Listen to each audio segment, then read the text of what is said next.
বন্ধুরা, তোমরা ঠান্ডায় কেমন আছো? দেখছো ঠান্ডায় আমার হাতটা লাল হয়ে গেছে, ঠান্ডা লাগছে এত। তাই এবার ঠান্ডার মধ্যেও খেতে ইচ্ছা করছে চিকেন স্টিক কাবাব। তো চলো করি।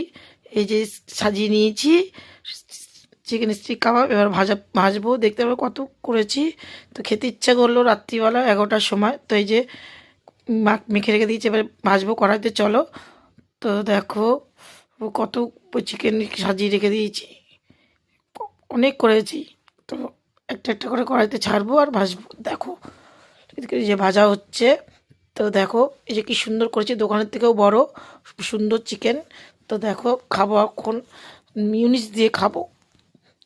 মিউনিসটা লাগিয়ে নিলাম, এবার খাবো। দেখো গরম, ঠান্ডার মধ্যে গরম খেতে মজাই আলাদা।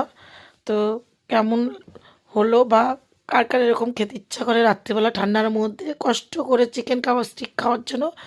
তো অবশ্যই বলবে। তো টাটা, ভিডিওটা অবশ্যই ভালো লাগলে সাবস্ক্রাইব করবে। টাটা।